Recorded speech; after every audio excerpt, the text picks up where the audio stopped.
How you doing? Hello, hello. Good. How are you? Good. It's been a couple of weeks. Everything It good? has. Everything is good. Yes. I hear you got the dog there with you. The dog is right here. Yes. Big dog, small dog? A little Wheaten Terrier. Oh, See okay. if I can get him. No, he'll sit back down. No, okay, okay. He knows I'm talking to somebody, so he Oh, gets quiet. so, a lot of questions to get at. 2 weeks worth. So, do you think the stay-at-home order will last past May 20th? Yes. Okay, all right, okay. Yes, Next I question. do. Well, the legislature voted last week to authorize the extension till June 2nd. And Okay. so, but it still requires the premier to actually make the order. So he hasn't done that yet. I certainly join with my fellow mayors across Ontario to say, look, get make a decision soon. Don't wait till the 19th or 20th. People need to plan. We need to know what the next couple of weeks are going to look like. So we're hoping that he makes a decision very quickly, one way or the other. But it is expected that we'll be in this for a little bit longer. I think once bitten, twice shy. Reopening in January led to this extended lockdown, the worst that we've seen. So I think all the cautions are to hold on a little bit longer just to make sure we've kicked it to the curb. All right. Letting the dog out, but I'm right here, so it's all good. Multitasking here. All righty. All I'm right. back. Yeah. Okay, no worries. So I guess the next question is, do you think it'll extend past June 2nd? That I don't know. Yeah, that I don't know. They may take a couple of weeks at a time. It's hard to tell, but there's good indicators, right? The numbers are coming down across the province. The numbers are definitely coming down in Halton. We are starting to hear talk of surgeries being picked up back up again. That means hospital capacity is starting to go in the right direction. So these are all very good signs, but we're not there yet. Okay. And sorry, I'm asking you these questions because people ask them. That's Um, okay. okay, so do you think Halton will open up prior to Peel in Hamilton? Well, that depends on where hospital capacity is at, because as folks know, people from the whole of GTA have had to go to other hospitals across the region, sometimes hours from their home. And so once hospitalizations kind of stabilize, some of those folks can come back to their local hospital, but that will still create a capacity issue in the short term, right, for those hospitals in the region. So it really depends on where the hospital capacity is at. Our numbers are looking good, but they're still not in the threshold for reopening yet. If you look at all the monitoring indicators, Okay. getting close, going in the right direction, but we're not there yet. Okay. Those are all the reopening questions I have. How is the vaccination rollout going in Halton and Burlington? Spectacularly well.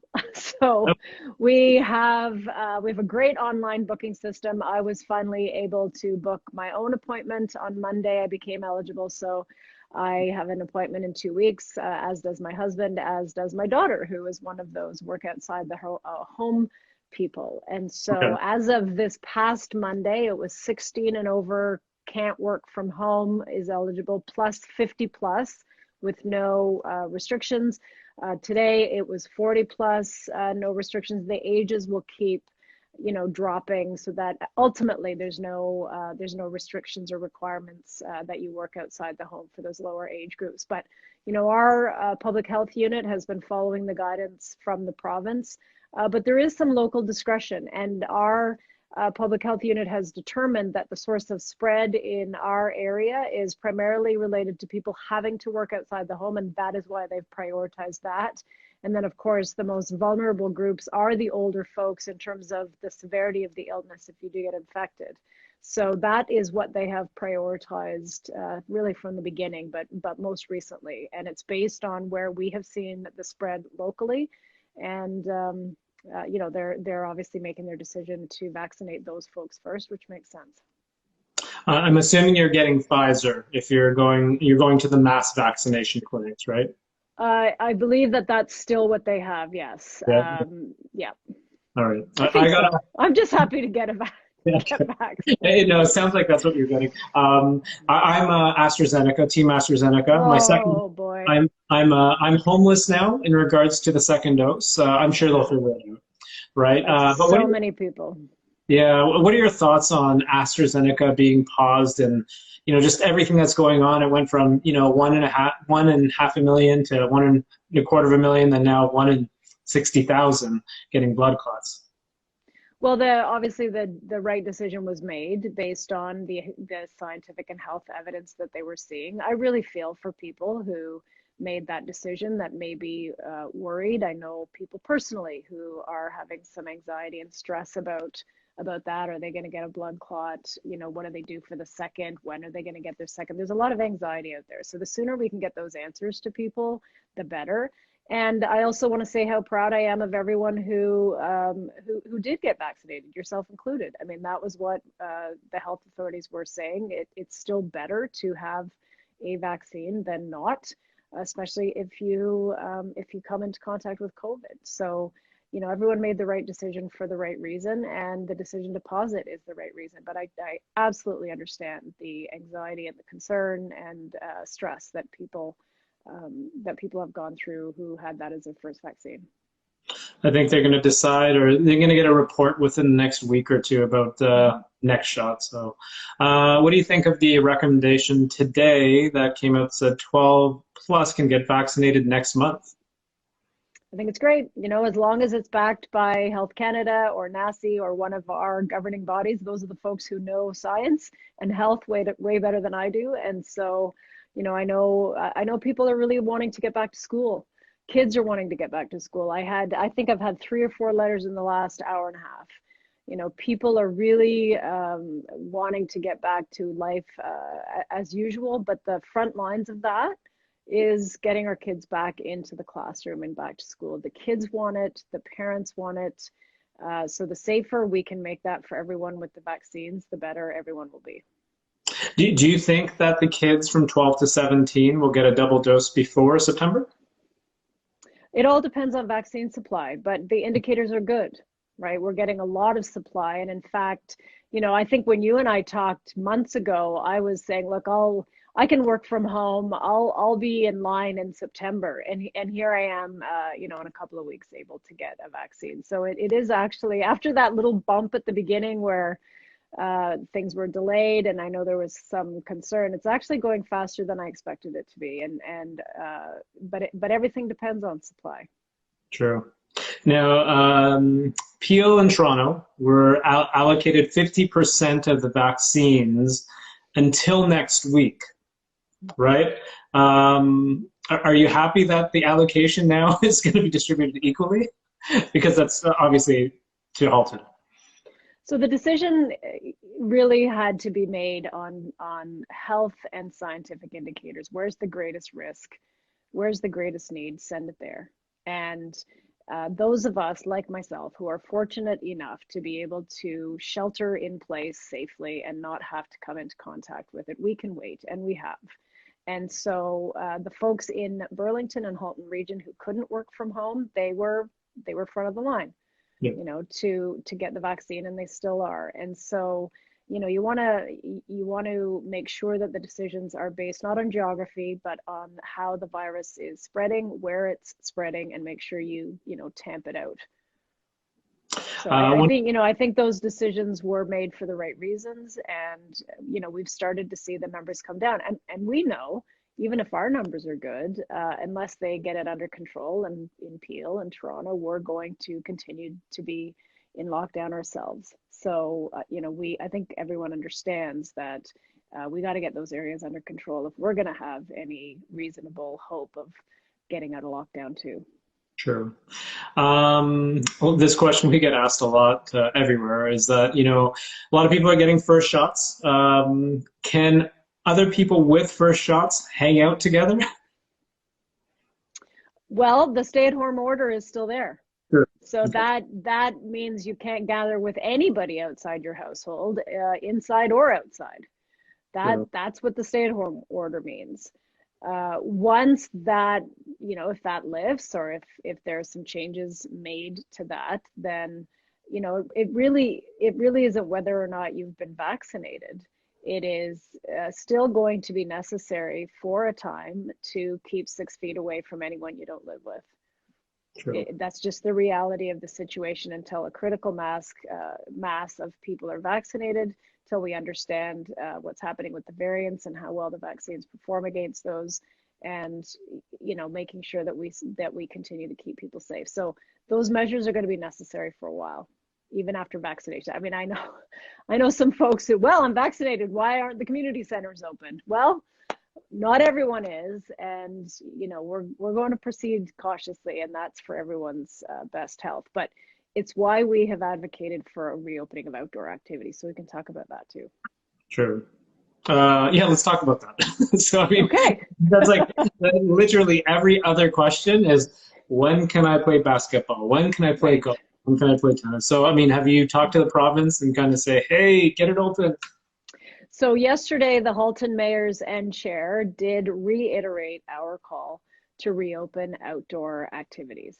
We are guided by the science table that has advocated since the end of April to reopen. Ontario Medical Association has added their voice to that. Many individual doctors, physicians, epidemiologists have said outdoors safe. Outdoor activities are safe, especially when the activities allow you to socially distance and physically distance from each other. So tennis, golf, if you're not riding in a golf cart together, catching a ball, kicking a ball. Our sports fields are closed, our courts are closed. That really shouldn't be the case. Shouldn't be the case. And that's not just me saying that, that's the health experts saying that. And it not only is it safe in its own right, it's really necessary for mental and physical well-being, especially for our young people. So we asked the Premier once again to consider the science table recommendations, the Ontario Medical Association recommendations, and our voices alongside those of many others, that outdoor activities where physical distancing is possible should be reopened across the board, especially if we're headed into another couple of weeks of stay-at-home order and lockdown. For sure, we need those amenities to be available to people. I'd also like to give a shout out to two of our Halton students, Will and Luca. They are part of the Halton District School Board Student Senate, and in March they brought a motion forward.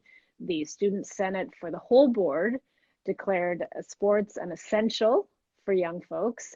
Yes. I endorsed that. We released a statement together about 2 weeks ago, and that was also part of the Halton Mayor's statement, that we are asking the Premier to listen to the voices of those young students across Halton region.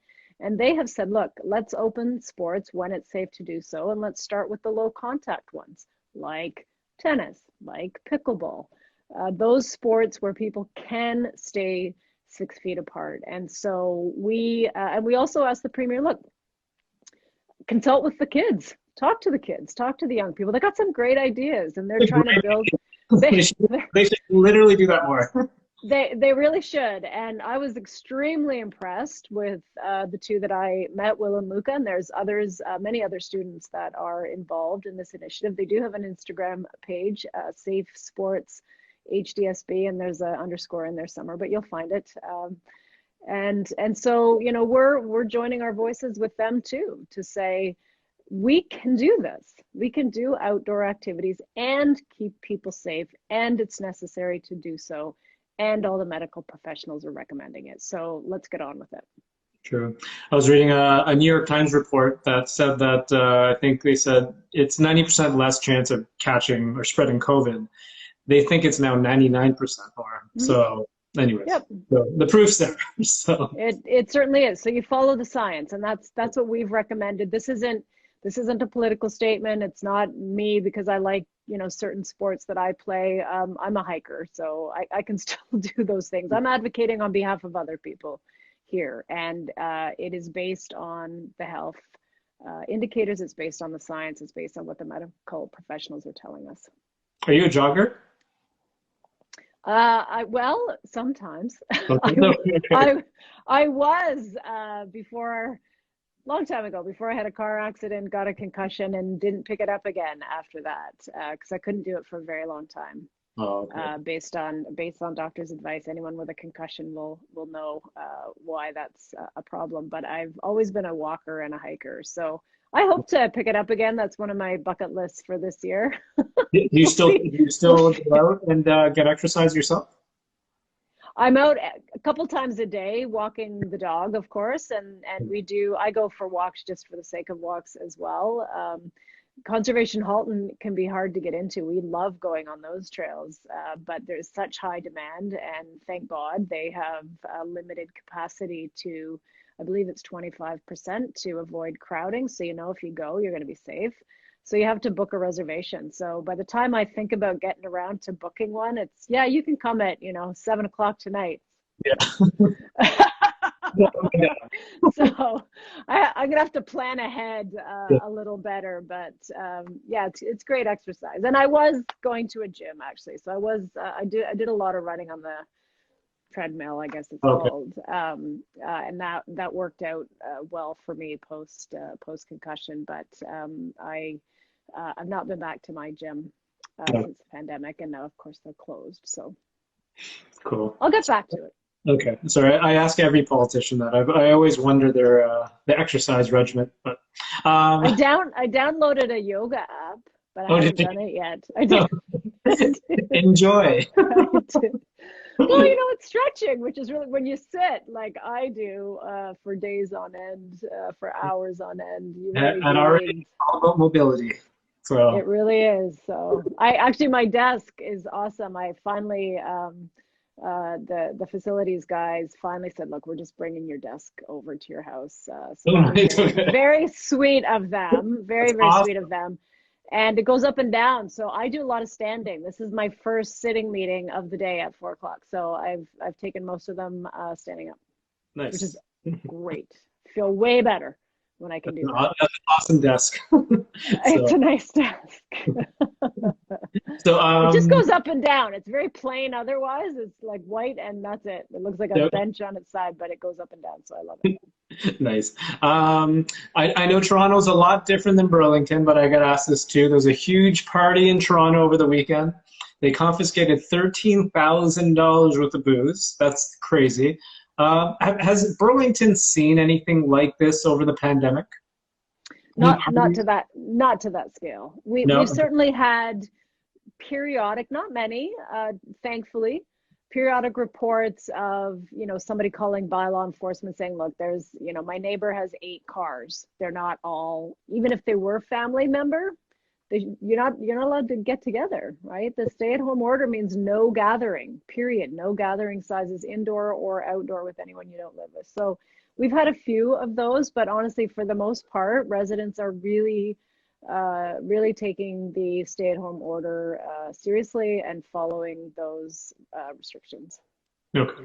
Talking about fitness, sorry, I should have this should have been the segue question after the jogging stuff. But gyms are asking to be open again. They're saying, you know what, we could meet the criteria for reopening and have all the PPEs and be safe. What are your thoughts on Well, I'd look to what our health experts are saying about that, but I do know that certainly the gym that I was a member of and the gyms in Burlington have done, gone above and beyond to make sure that their members are safe, and that's restricting capacity. At my gym, it was always routine to wipe down the equipment before and after you were on it, so that just continued, right? That was something just to prevent garden variety colds and viruses and whatnot from spreading. So I know they're doing that. I know that some gyms that were sort of drop in or 24-hour access, that was mine, are saying we can't have that. We need to control numbers, and so you had to book your appointments. All right, the dog is again. all good? It's the never-ending in and out and in This and is out. It's like having a this is cat not this is almost. definitely not a TV spot, so don't worry about it. You can take a Yeah, call. so I know the concern is gatherings, how many people would be together around a small space, but that can all be managed with appropriate gym operators. So, it's really something that should be looked at. But, I think the blanket stay-at-home order was there because there were too many places that people were going in a day that exposed them or potentially exposed them. And so, the decision was made and it's working. The numbers Sure. are coming down, right? It's tough medicine, but it works. And let's hope we can get out of this and we're done with it. Sure. There are some that are saying if we come out of this too soon, there's a fourth wave that's going to hit us. So we don't want that. Nobody wants that. We want to make sure that this is the last time we're in this situation. Yeah, and the province is not going to move fast because of last time. So Absolutely, they're going to be cautious, and that's probably, as tough as it is for everyone, that is probably the right decision right now. true. How's the situation at Joe Brent?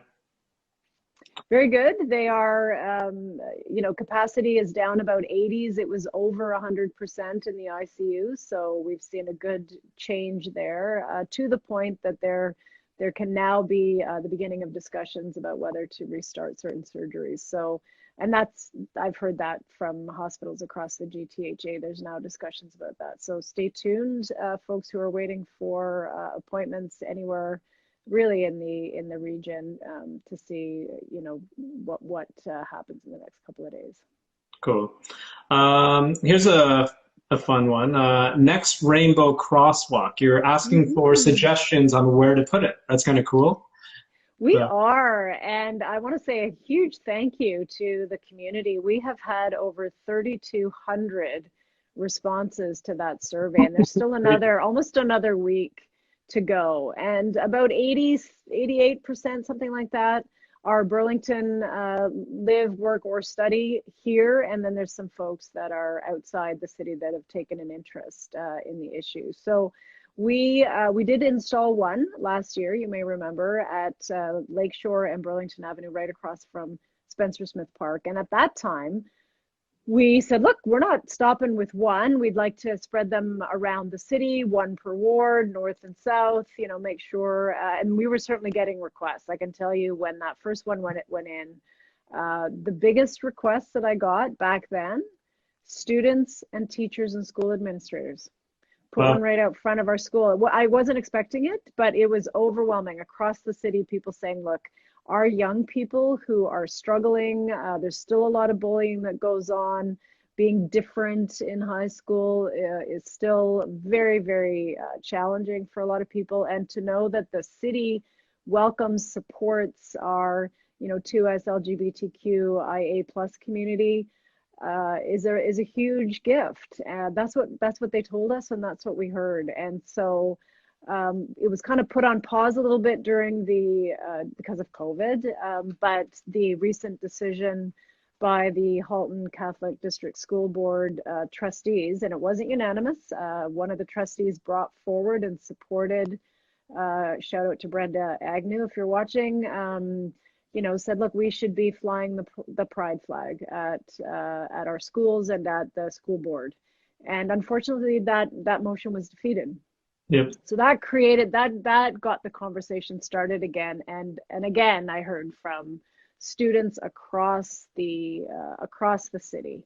So we felt, look, we can put a survey out there, get suggestions from people about where to put these. There were about 16 or so on the survey throughout, all dispersed throughout the city in prominent locations, many of them near schools, because we knew that was something that the community was requesting last year.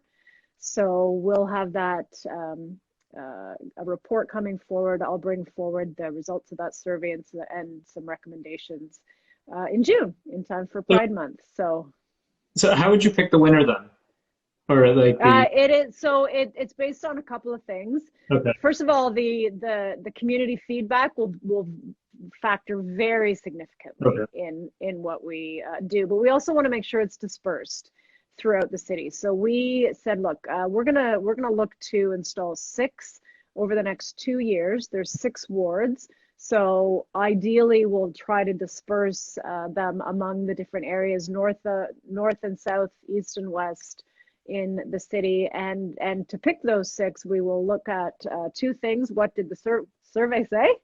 What were the top 6 spots as we disperse those by ward, and then making sure that most of the locations were pre-qualified in terms of the street wasn't going to get torn up in a year, and they had to make sure that the pavement condition was in good enough shape, that sort of thing. Most of the locations have already been vetted, but we'll just make sure that we can install it there. And anything that doesn't, something gets a lot of votes but doesn't quite make the cut for the 6, we can keep that on the list for the future.